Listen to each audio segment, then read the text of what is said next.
काळात दिसणारच आहे। सध्या रोज अंतर्वृत्त येणारी गर्दी, आम्हाला येणारे फोन आणि अनेकांच्या झालेल्या निवडी यातून ते दिसून येतं। गल्ली ते दिल्ली सगळीकडे आपले अधिकारी झाले, कर्मचारी होत आहेत, कुटुंबामुळे शिक्षणाचे फायदे होत आहेत, खूप सारे फायदे होत असताना आता त्यांना उपोषण कशासाठी करायचं हा प्रश्न तुमच्या मनात नक्की पडलेला असेल तर बांधवांनो, याचं कारण आहे हैदराबाद गॅजेटचा GR दिला, परंतु 308 प्रमाणपत्राच्या पुढे ती गाडी काही सरकायला तयार नाही। 1 महिन्यात सातारा गॅजेट आपल्या बांधवांसाठी देतो म्हणाले होते, त्याचा GR अद्याप निघालेला नाही। आपल्या बांधवांनी आंदोलन केले, सगळ्यावरती केसेस आहेत। काल एक बांधव आपला बालाघाटावरच्याच वैतागवाडीचे दिसले नावाचे अशोक दिसले, त्यांनी आत्महत्या केली। हे गुन्हे आपले मागे नाहीत। ज्यांच्यासाठी 10 लाख रुपये मदत आणि नोकरीचं शासनाने तो GR काढला होता त्याच्यावरती काही प्रमाणात अजून अंमलबजावणी नाही। व्हॅलिडिटी ज्या प्रमाणपत्र कुणबीचे मिळाले, शिंदे समितीने अनेक प्रमाणपत्र दिले, परंतु आता सध्या प्रमाणपत्र देण्यासाठी सुद्धा टाळाटाळ होते आणि मिळालेल्या प्रमाणपत्राची व्हॅलिडिटी होत नाही। हा सुद्धा प्रश्न आपल्या समोर आहे आणि असे अनेक प्रश्न आहेत मराठा समाजाचे। अण्णासाहेब पाटील महामंडळाला निधी दिला जात नाही, परतावा व्याजाचा थांबलेला आहे, सारथीच्या योजना बंद केल्या जात आहेत।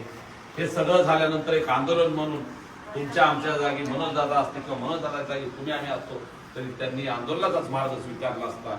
कारण लोकशाहीत आपल्याला भांडावं लागतं, सरकारची सर्वपक्षीय राज्यकर्त्याची, म्हणून ते लोकशाही मार्गाने भांडण्यासाठी, सरकारला जाब विचारण्यासाठी आणि आपले हे सगळे प्रश्न सोडून घेण्यासाठी मनोज दादा स्वतःच्या जीव धोक्यात घालून तुमच्या आमच्यासाठी तिथं उपोषणाला बसतायत। मग तिथं उपोषणाला बसत असताना तुमची माझी जबाबदारी आहे। आता सांगितलं किरण भैयाने की त्यांनी बी सांगितलं, त्यांना उपोषण युवराजरावने अशी सगळी सांगितलं की आणि बाकीचेही सगळे सांगत असतात दादाने उपोषण नाही केलं पाहिजे। तुम्हालाही वाटतंय, आम्ही आमच्यासोबत आले प्रत्येकाला वाटतंय, परंतु एकीकडं या शाळा भरत्यात, कॉलेज भरण्याचं जूनचा पहिला आठवडा आलाय आणि दुसरीकडे हे सगळे प्रश्न थांबले।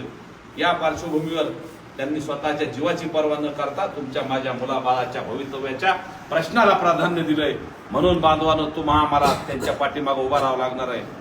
जर आपल्याला त्यांचा जीव वाचवायचा असेल, मनोज दादाला जर जास्त दिवस उपोषण करू द्यायचं नसेल तर तुम्हा आम्हाला उद्याच्या 30 तारखेला आंतरवलीत एवढ्या संख्येनं जमायचंय की सरकारला खांब फुटला पाहिजे आणि आंतरवली आणि परिसरात एक मराठा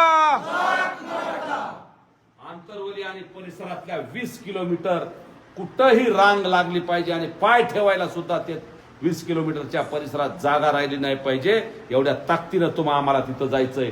जशी ती सभा झाली होती